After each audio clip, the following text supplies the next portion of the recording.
A'udzubillahi minasyaitonirrajim. Bismillahirrahmanirrahim. Assalamualaikum warahmatullahi wabarakatuh. Alhamdulillahirabbil alamin. Wa bihi nasta'in wa ala muridin yawadin wa ala alihi washabihi ajmain. Qala Allah Ta'ala fi kitabil karim. A'udzubillahi minasyaitonirrajim. Bismillahirrahmanirrahim. Walladzi arsala rasulahu bil huda wa dinil haqq liyudhhirahu 'ala dini kullihi wa kafa billahi syahida. Shadaqallahul adzim. Bapak Ibu hadirin yang dirahmati oleh Allah Subhanahu wa taala, jumpa kembali di channel kami yaitu Cermin Anak Soleh.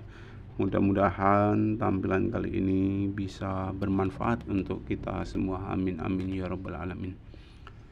Tak lupa sholawat dan salam semoga tetap tercurah kepada junjungan Nabi besar kita Muhammad Sallallahu Alaihi Wasallam yang senantiasa kita nantikan syafaat serta pertolongannya di yaumil qiyamah nanti. Amin amin ya rabbal alamin. Bapak-bapak hadirin yang dirahmati oleh Allah Subhanahu wa taala, bagaimana kita mensikapi rasa malas, kemudian pola pikir yang hanya tidur, pengennya tidur dan tidur, kemudian pola pikir yang kadang-kadang hanya makan yang dibesar-besarkan ya. Di sini akan saya sampaikan keterkaitan dengan hal tersebut. Hadirin yang dirahmati oleh Allah Subhanahu wa taala, lawan kata daripada malas adalah rajin ya. Rajin. Ada peribahasa mengatakan rajin pangkal pandai ya. Hemat pangkal kaya ya. Kaitannya dengan hal tersebut ya. Jadi maksudnya untuk bisa pandai, salah satu syarat adalah kita menjadi orang yang rajin ya. Dengan rajin insya Allah hidup ini akan terasa nyaman dan kita tidak dikejar-kejar dengan pekerjaan yang senantiasa bila tidak segera kita selesaikan, maka tentunya kita akan dikejar-kejar oleh pekerjaan tersebut ya. Termasuk salah satu di antaranya penunjang sukses seseorang adalah kepandaian ya. Kepandaian dari orang yang bersangkutan tersebut. Nah, kepandaian merupakan salah satu proses ya untuk penunjang suatu sukses ya. Penunjang suatu sukses adalah salah satu di antaranya adalah kepandaian ya. Dalam mengatur waktu, khususnya kita harus pandai-pandai mengatur waktu.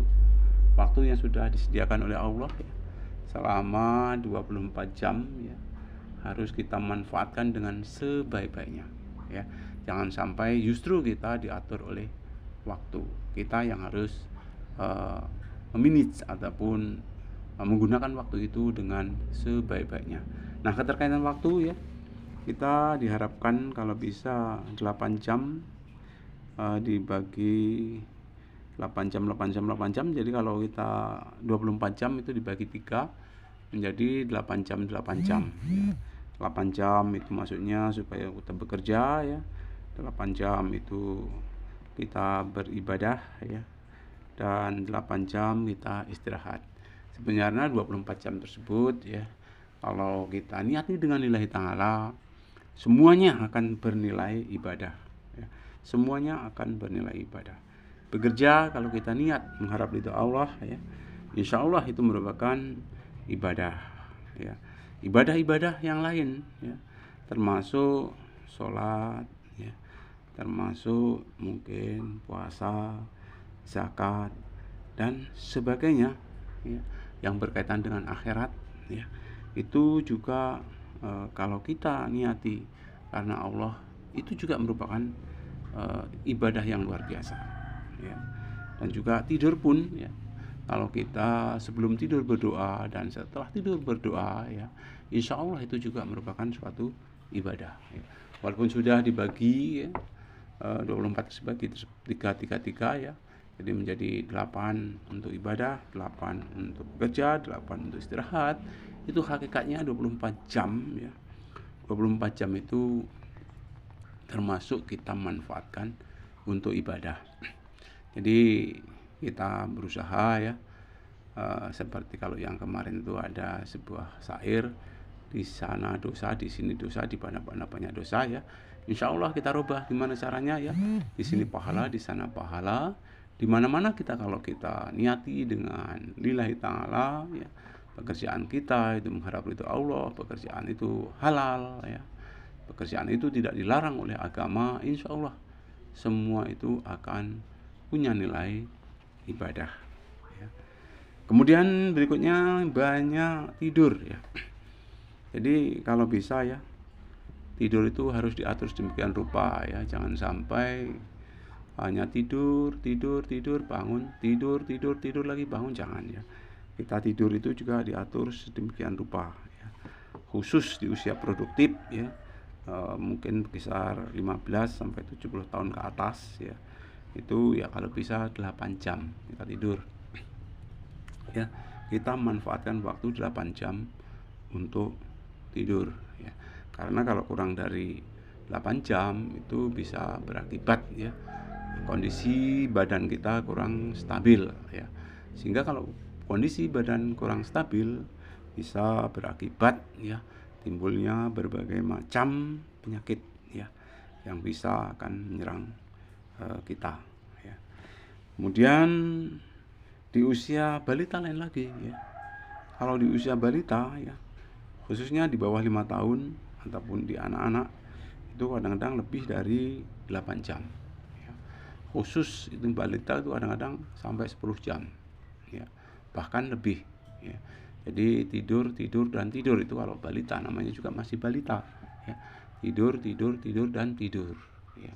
Bisanya tidur, minum, tidur, minum, tidur, minum, makan. Itulah namanya juga di usia anak-anak ya. Bahkan justru di usia anak-anak tersebut ya, kita harus kasih makanan yang bergizi, yang berkah dan halal ya. Insya Allah ya, pola perkembangan otak anak nanti ya itu sangat ditentukan ya, jaringan-jaringan otaknya itu sangat ditentukan di usia balita. Jadi mari kita perhatikan ya, di usia balita ini tentunya kita jaga kesehatan ataupun kita jaga gizi anak supaya tetap baik ya, tetap stabil ya. Perkembangan anak ya tetap bagus ya.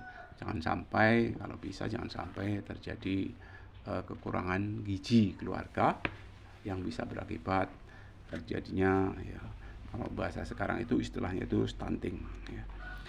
Kemudian yang berikutnya ya, kaitannya dengan banyak makan ya. Banyak makan kalau bisa ya terkaitan dengan kesehatan kita, menurut ahli medis ya, makan minum itu setidak-tidaknya dalam sehari semalam 3 kali ya, pagi, siang, dan sore ya. Kalau di bidang agama ya, kalau bisa ya harapannya ya, makanlah setelah lapar dan sudahilah sebelum kenyang ya. Kalau kita perhatikan juga dalam waktu-waktu itu kita insya Allah ya, pagi, siang, sore ya, lapar, kemudian kita makan dan kita sudahi sebelum kita kenyang ya. Hadirin yang dirahmati oleh Allah Subhanahu wa taala ya, itulah ya beberapa hal yang bisa membuat kita insya Allah ya terhindar dari hal-hal 3 hal tersebut ya. Nah, keterkaitan dengan makan ya, memang semuanya ya kita ini disediakan oleh Allah ya untuk kita ya. Soal makan dan minum silahkan oleh Allah Subhanahu wa taala, silahkan ya. Silahkan, tetapi ada istilahnya itu garis merah ataupun di garis bawahi ya, makan dan minumlah kamu tetapi jangan berlebih-lebihan, sekalipun makanan tersebut ya perolehannya secara halal ya, dan mungkin insya Allah secara berkah. Dimakan dan minum boleh-boleh saja, sah-sah saja, tetapi ada garis bawah ya, tidak boleh overdosis ya, nggak boleh berlebih-lebihan ya, karena itu dilarang oleh agama ya. Jadi mungkin itu ada 3 hal ya, bagaimana kita mensikapi ya, perasaan malas ya, mungkin banyak tidur, banyak makan ya, sehingga kita kalau bisa menjadi manusia yang seutuhnya ya, dalam arti ya manusia yang mampu ya menselaraskan antara kebutuhan jasmani dan kebutuhan rohani ya. Sehingga kebahagiaan dunia, kebahagiaan akhirat insya Allah dapat kita peroleh. Itu saja, lebih kurang saya minta maaf. Saya akhiri. Assalamualaikum warahmatullahi wabarakatuh.